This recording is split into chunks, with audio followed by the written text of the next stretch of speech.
Honestly, I was just waiting to kiss my wife. She's really hot, and I thought this is going to be a really good chance to kiss her on camera. All BS aside, I thought it would be somebody else, but for performance of the year, I immediately thought about my band. I thought about my crew because I see these guys work their butts off day in and day out, for 100 dates a year plus. And when I'm laying my lazy butt up in the bed, and I'm being very nice, I'm being so uh, censored right now. When I'm laying up in the bed, they're out working hard. They're making sure that the fans have the best experience, and I think this is a big, honestly, it's a big victory for our entire team.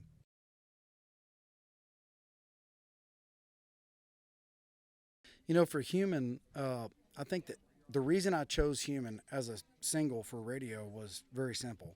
It was one of those songs that was written by guys that I respect, that I felt like it should have been a very vulnerable moment. And I thought, I wonder how many people are seeing me for the first time at a live show that they're being vulnerable. So I started asking at my live shows, how many people are watching me for the first time? And at least 80% a night raised their hand, and I'm going, this song's for you guys. I'm introducing myself to you. You might have seen the Till You Can't video or seen our success on CMT, but this one's for you guys. So if you watch the Human music video, that's Dustin Haney reaching out to me and saying, I think we should tell people who you are. And that was a very difficult moment for me as an artist to say, yeah, you can film me doing all this stuff. But it was very successful tonight, sitting on stage on a stool, just as a very simple moment, and singing it and watching the reciprocation from the crowd.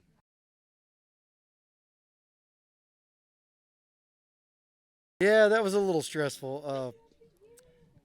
I don't care who's watching this and what opinion you have about if I was there, I would have done this. When you're on that stage with that many successful artists, it's a very difficult situation. I didn't want to step on anybody's toes. I didn't want to be disrespectful, but I also wanted to be a good band leader and be a good lead singer. Um, there was only ever one Ronnie Van Zant, and it's difficult to say you're going to be Ronnie Van Zant for a night. But when you have that caliber of musician, that caliber of backup singer, that caliber of musician on the drums and the bass, you have to step up a little bit.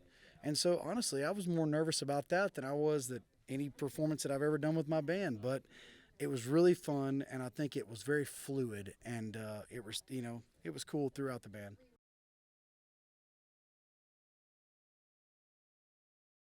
I'm going to go get on my bus. I'm going to take a shower. I'm going to make sure my wife gets to the hotel. My bus is leaving. I'm going to Guthrie, Oklahoma, and my horses are waiting. I'm going to go to the BFI, the Bob Feist Invitational. I'm going to go rope for a couple of days. I'm going to go be a team roper and be a cowboy.